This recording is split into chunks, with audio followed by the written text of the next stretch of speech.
আসসালামু আলাইকুম dear viewers. তো সবাই কেমন আছেন? আশা করি সবাই ভালো আছেন। তো আজকে আপনাদের সামনে গ্রামারের একটা নতুন টপিক নিয়ে আসলাম। সেটা হচ্ছে ইউজিং টেক কোয়েশন বা টেক কোয়েশনের ব্যবহার। তো আমি বলবো যারা টেক কোয়েশনের ব্যবহারটা এখনো সম্পূর্ণভাবে করতে পারেন না, আমার এই ভিডিওটা দেখার পর আপনারা ইউজিং টেক কোয়েশনের ব্যবহারটা সম্পূর্ণভাবে করতে পারবেন। তো আমি কিন্তু রেগুলারলি বা নিয়মিতই গ্রামারের বেস্ট টপিক, টপ টপিকস নিয়ে আলোচনা করে থাকি। তো আপনারা আমার পূর্বের ভিডিওতে সেখান থেকে দেখে নিবেন। আমি অনেকগুলা গ্রামারের বেস্ট টপিকস নিয়ে আলোচনা করেছি। আর আজকের আলোচনার মূল বিষয় হচ্ছে ইউজিং টেক কোয়েশন। তো ইউজিং টেক কোয়েশনের যে পার্টটা সেটা যদি আজকে এক ভিডিওতে আলোচনা করতে যাই তাহলে ভিডিওটা অনেক লং হবে, প্লাস আপনি এগুলো কিন্তু বুঝবেন না। তো এজন্য আমি ইউজিং টেক কোয়েশন পার্টটাকে দুটি ভাগে বিভক্ত করেছি। আজকে প্রথম পার্টটি দেখিয়ে দিব, তারপর আরেকদিন দ্বিতীয় পার্টটি দেখে দিব। তো আজকের এই প্রথম পার্টটি দেখতে চোখ রাখুন সাব্বির একাডেমি চ্যানেলে। তো সবাই দেখতে থাকুন। এই যে এখানে দেখুন ট্যাগ কোয়েশন। কোনো বাক্যের শেষে প্রশ্ন জুড়ে দেওয়াকে ট্যাগ কোয়েশন বলে। ট্যাগ কোয়েশন কিন্তু দুই প্রকার, যথা অ্যাফার্মেটিভ ট্যাগ কোয়েশন মানে হ্যাঁ বোধক ট্যাগ কোয়েশন, বা আরেকটি হচ্ছে নেগেটিভ ট্যাগ কোয়েশন বা না বোধক ট্যাগ কোয়েশন।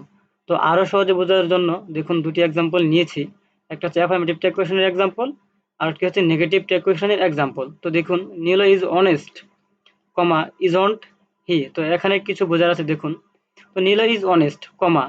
তো ট্যাগ কোয়েশনের ক্ষেত্রে কমার পরের যে অংশটা থাকবে সেটা হচ্ছে মূল অংশ, বা এখানে মূল অংশ, এটা এটা হচ্ছে মূল অংশ অথবা পরিবর্তন বা চেঞ্জিং অংশ। ঠিক আছে, কমার আগে কিন্তু কোনো পরিবর্তন নাই। কমার যে পরের অংশটা সেটা এখানে, কমার পরের যে অংশটা সেটা হচ্ছে মূল বিষয়। তো দেখুন, বা এখানে দেখুন Niloy is honest, comma isn't he. এখানে ইজ, তারপর হচ্ছে অ্যান, তারপর হচ্ছে টির মাঝখানে যেটা ব্যবহৃত হয়েছে সেটাকে বলে অ্যাপোস্ট্রফি বলে, এটাকে বলে অ্যাপোস্ট্রফি। এখানে অ্যাপোস্ট্রফির মাধ্যমে ওটাকে উঠিয়ে দেওয়া হয়েছে, এজন্য এখানে উচ্চারণ হচ্ছে ইজন্ট হি। ঠিক আছে, তাহলে এটা কি? এটা হচ্ছে নেগেটিভ ট্যাগ কোয়েশন, কারণ এখানে নট ব্যবহৃত হয়েছে। তারপর দেখুন Rina has not come, comma has she. এখানে কমার পরে কি নেই? কোনো নট নেই বা নাবোধক কিছু বোঝাচ্ছে না, এজন্য এটা হচ্ছে অ্যাফার্মেটিভ ট্যাগ কোয়েশন। তো তারপরে দেখুন ট্যাগ কোয়েশন তৈরির জন্য যেসব সাহায্যকারী ভার্ব প্রয়োজন। ট্যাগ কোয়েশন তৈরি করার জন্য কিন্তু অবশ্যই সাহায্যকারী ভার্ব লাগবে। সাহায্যকারী ভার্ব ছাড়া কিন্তু ট্যাগ কোয়েশন তৈরি হবে না। তো দেখুন অ্যাফার্মেটিভ ট্যাগের ক্ষেত্রে যেসব সাহায্যকারী ভার্ব লাগে সেগুলো দেখুন কি কি লাগে। am, is, are, were, shall, will, should, would, have, has, had, can, could, may, might, ought to, used to, dare, need, do, does, did, etc. এগুলো লাগে। এগুলো হচ্ছে ইম্পর্টেন্ট, আরও আছে তো আমি সেটা নিচ্ছি না। যেগুলো ইম্পর্টেন্ট সেগুলো আমি নিয়েছি। এগুলো কিন্তু অ্যাফার্মেটিভ ট্যাগের ক্ষেত্রে লাগে। তারপর নেগেটিভে কি লাগে দেখুন। নেগেটিভের ক্ষেত্রে বাক্যের মধ্যে উপরিক্ত ভার্বগুলির সংক্ষিপ্ত নেগেটিভ ব্যবহৃত হয়। নেগেটিভের ক্ষেত্রে কিন্তু বাক্যের কি ব্যবহৃত হয়? নেগেটিভ প্রুফ ব্যবহৃত হয়। তো এখানে দেখুন এই যে পূর্ণাঙ্গ নেগেটিভ প্রুফ আর সংক্ষিপ্ত নেগেটিভ প্রুফ, আমি অনেকগুলা পূর্ণাঙ্গ নেগেটিভ প্রুফ এবং অনেকগুলা সংক্ষিপ্ত নেগেটিভ প্রুফ নিয়েছি।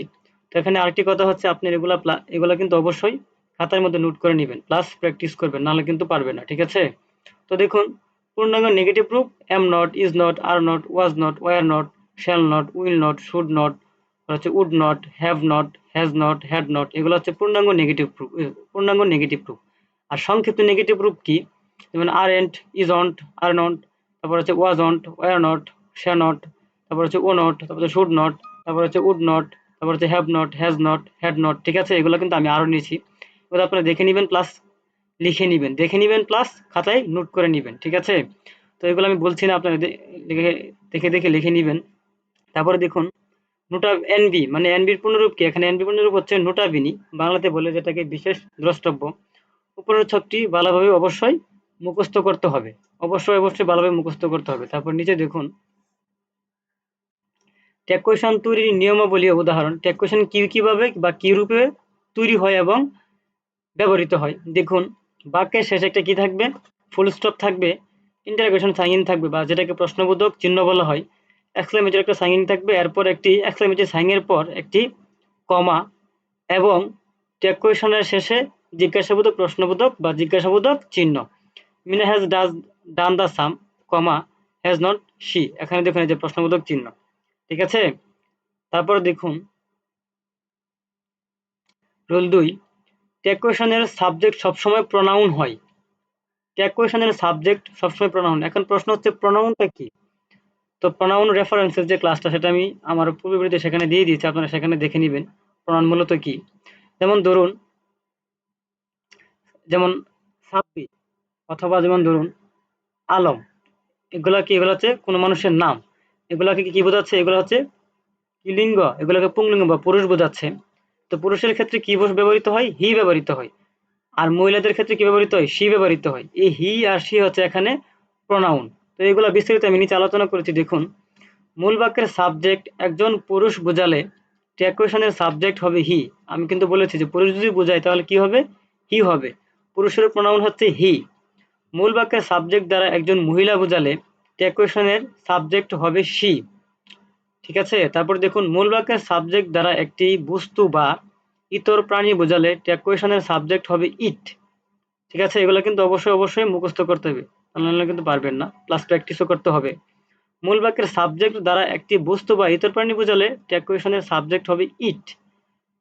মূল বাক্যের সাবজেক্ট দ্বারা একাধিক ব্যক্তি, প্রাণী, বস্তু বোঝালে ট্যাকুয়েশনের সাবজেক্ট হবে দে। তারপর এখানে একটা এক্সাম্পল দেখুন, he reads news paper everyday. ঠিক আছে।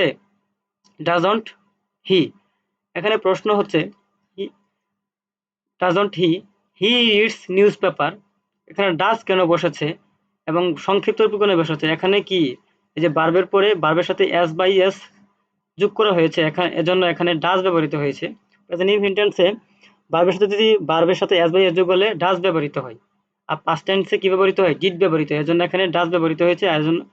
আর হিটা এখানে হি বসেছে, হির কোনো প্রনাউন নেই, এজন্য হিটা এখানে হি ব্যবহৃত হয়েছে লাস্টে প্রশ্নবোধক চিহ্ন। তারপর নেক্সট দেখুন, তো নেক্সট আমি আর নিইনি, কারণ এই একসাথে যদি আলোচনা করি তাহলে কিছুই বুঝবেন না। তো পরের ভিডিওটি দেখতে চোখ রাখুন অবশ্যই সাব্বির একাডেমি চ্যানেলে। এখানে আরেকটি কথা হচ্ছে, যদি ভিডিওটি ভালো লাগে থাকে অবশ্যই লাইক কমেন্ট শেয়ার করে দিবেন। আর পরের ভিডিওটি পেতে অবশ্যই চ্যানেলটি সাবস্ক্রাইব করে রাখবেন। তো সবাই ভালো থাকবেন, সুস্থ থাকবেন। আসসালামু আলাইকুম।